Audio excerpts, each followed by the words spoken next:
Piggle-Wiggle. Chapter 2. The Won't Pick Up Toys Cure.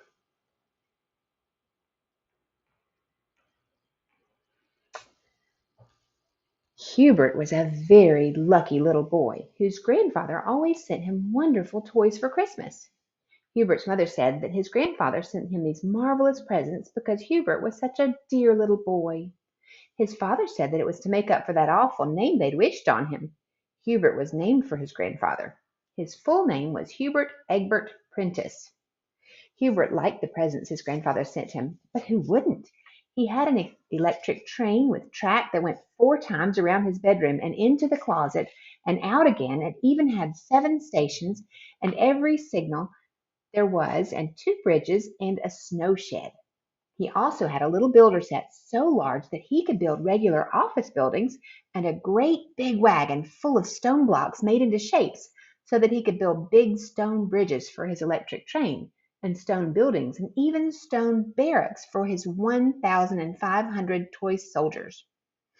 Hubert also had a circus with every kind of wooden jointed animal and clowns and tightrope walkers and trapeze artists.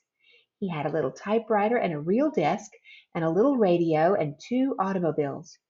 He had about 100 or more airplanes and little cars. He had a fire engine with real sirens and lights and hooks and ladders and so many books that he had to have 2 bookcases in his room.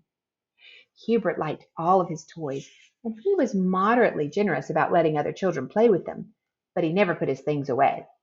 When his mother made his bed, she had to pick her way around and in and out and over the electric train and track. She had to take circus performers off the bureau and the bedposts. She had to pick up books that had been thrown face down on the floor and was continually gathering up the little builder set. It used to take her about 3 hours to do Hubert's room and about 1 hour to do the rest of her housework. She would send Hubert up to put his toys away, but all he ever did was to stuff them under the bed or into the closet, and in the morning when his mother cleaned his room, there they were for her to pick up. Mrs. Prentice was getting a little bored with this.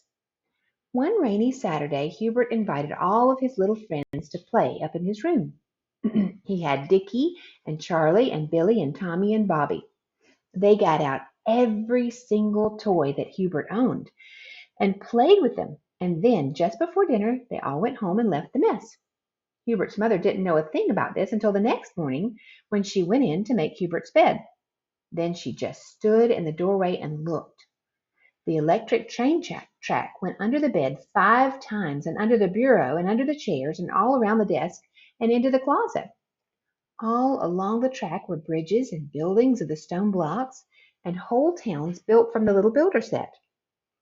On the bed and under the bed and on the bureau were the circus tent, the animals, the clowns, the tightrope walkers, and the trapeze artists. The floor was littered with books and little automobiles and airplanes and painting sets and chemical sets and wood-burning sets and crayons and coloring books and the little typewriter and the printing set and teddy bears and balls and jacks and parcheesi games and jigsaw puzzles and soldiers, soldiers, soldiers. Out on Hubert's mother's forehead, and she began to feel faint, so she closed the door and slowly went downstairs. She took 2 aspirin tablets and then telephoned her friend, Mrs. Baggs. She said, "Hello, Mrs. Baggs. This is Hubert's mother. And I'm so disappointed in Hubert. He has such lovely toys. His grandfather sends them to him every Christmas, you know, but he does not take care of them at all. He just leaves them all over his room for me to pick up every morning."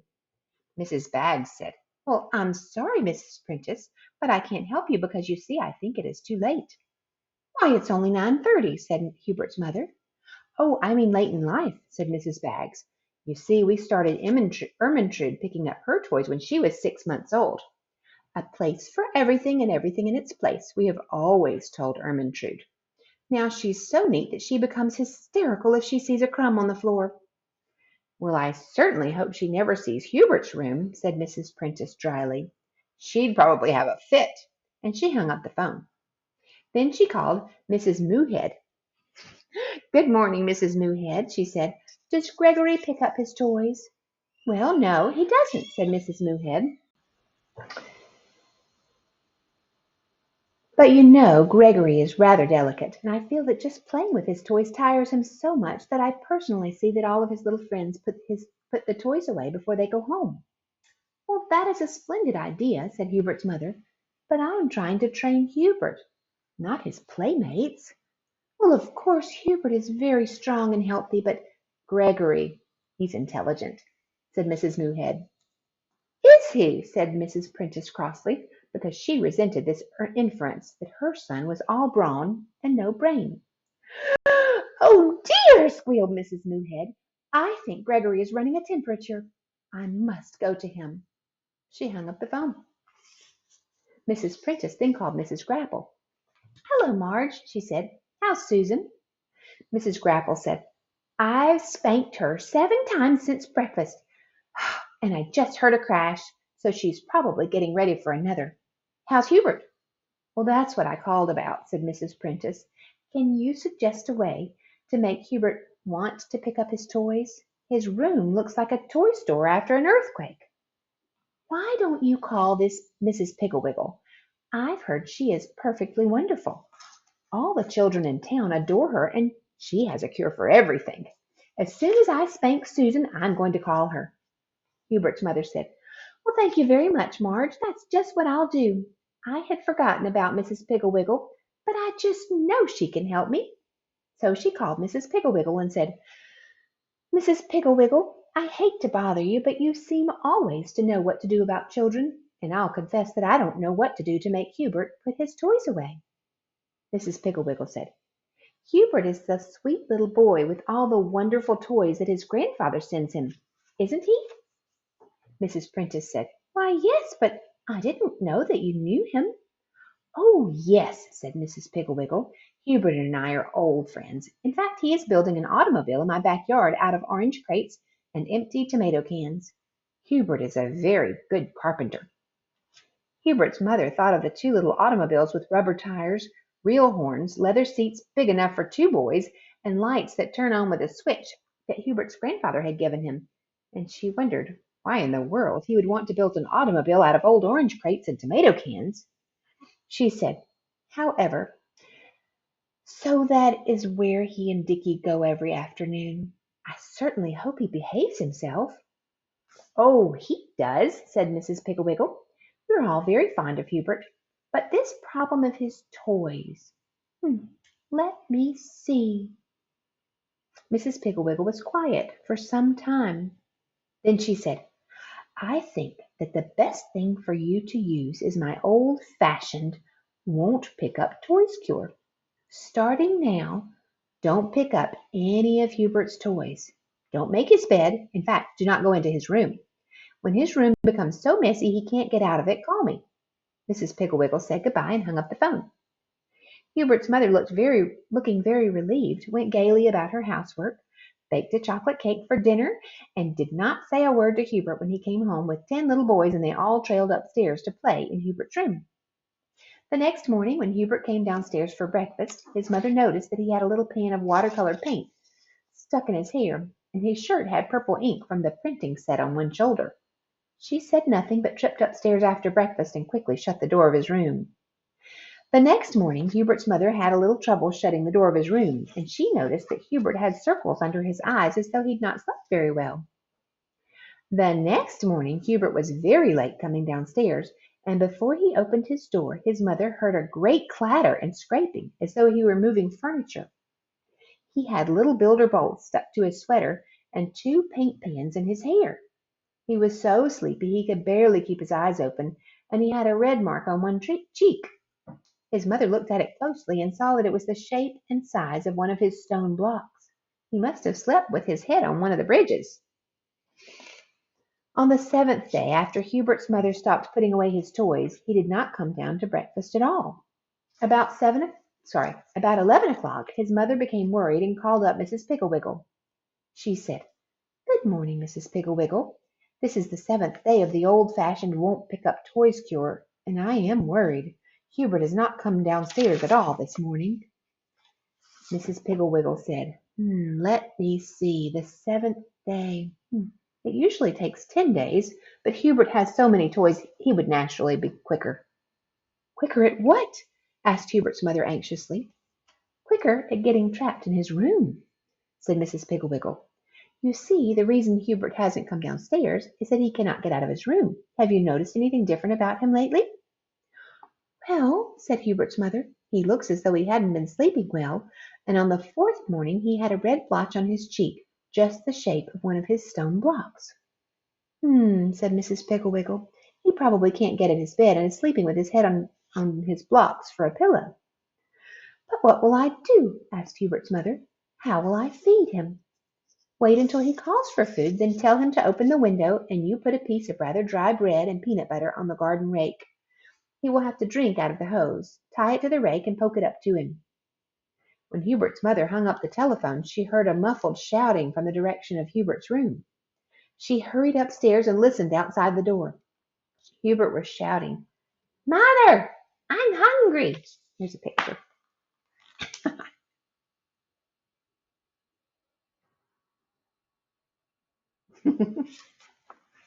What do you suppose happened? His mother said, Go over and open the window, dear. I will send something up to you on the rake. Mrs. Prentice took the crusty piece of a very old loaf of bread, spread some peanut butter on it, and took it around to the side of the house. Pretty soon Hubert's window was raised about a foot, and a hand and arm appeared. His mother stuck the bread on one of the tines of the rake and poked it up at the window. The hand groped around for a while, then found the bread and jerked it off. The window banged shut. That night, when Hubert's father came home, his mother told him all about Mrs. Piggle-Wiggle's treatment. Hubert's father said, Mrs. Piggle-Wiggle sounds all right, but none of this would have happened if Hubert's grandfather hadn't given him so many toys. When I was a boy, all I needed to have a good time was a little piece of string and a stick. Mrs. Prentice said, Not that old string and stick routine again, John. Anyway, now that Hubert has the toys, the picture has changed. Mr. Prentice hid his face behind the evening paper and said, Something smells delicious. Is it Irish stew, I hope? Yes, dear, said Hubert's mother, worrying about how she was going to serve Irish stew to Hubert on a rake. She finally put a potato on one prong, a carrot on another, an onion on another, and pieces of meat on the last three. The window was opened only about 3 inches, but the hand grabbed the food. After dinner, Hubert's father tied the hose to the rake and held it up, while Hubert put his mouth to the window opening and tried to get a drink of water. It wasn't very successful, but he managed to get a few drops. Mrs. Prentice was worried. The next morning she knocked on Hubert's door and said, Hubert, what are you doing in there? Hubert said, I've got a bear pen made out of bureau drawers, and my bed's the mother bear's house, and my train runs under my bed 13 times now. Hubert, dear, don't you think you should try to come out soon? Asked his mother. Hubert said, I don't want to come out. I like it in here. All my toys are out, and I can play with them any old time I wanna. This is fun. His mother went downstairs and called Mrs. Piggle-Wiggle. Mrs. Piggle-Wiggle said, Oh, but he will want to come out. Wait and see. That afternoon, about 2 o'clock, there was music on the street, and children's voices laughing and calling, and pretty soon, right past Hubert's house, marched Mrs. Piggle-Wiggle and all the children, and right behind them came the circus parade. Hubert managed, by putting one foot in a bureau drawer and the other in a freight car of his train, to get up to the window and look out. He waved to Mrs. Piggle-Wiggle, and he called, Hurry! Oh, and she called, Hurry! Hurry, Hubert! We're going to march all over town, and then we're all going to the circus. Hubert turned around quickly with the idea of getting to the door and joining the fun, but the freight car went scooting under the bed, and the bureau drawer tipped over and hit him smartly on the shins. Hubert began to cry and to try and kick his way to the door, but everything he kicked seemed to hit him back. He kicked a building, and the big block fell on his toe. He kicked at a little builder office building, and it fell over and clouded him on the back of the head. He kicked a book, and it hit a lamp, which fell and knocked a heavy wooden elephant off the bedpost onto Hubert's shoulder. He could hear the music of the circus parade growing fainter and fainter, and so he bawled louder and louder. Then he heard a tapping at his window. He crawled over and reached out. It was the rake with a note on it. He took the note and opened it. It said, "The only way you can get out of that trap is to put everything away where it belongs. If you hurry, we will wait for you.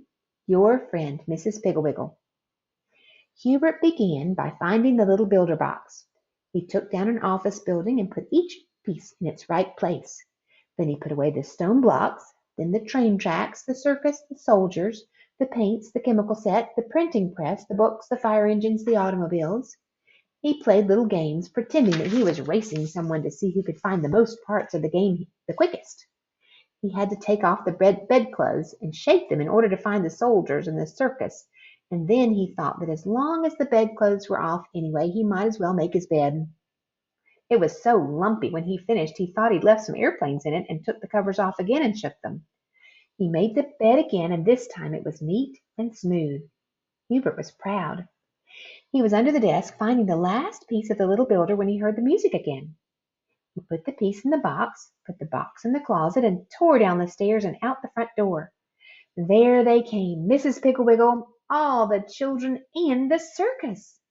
Hubert ran out to meet them, and nobody said anything about the pan of orange paint stuck in his hair, or the word XYP gun printed on his cheek in purple ink. Away they went down the street, Hubert carrying the flag and yelling the loudest.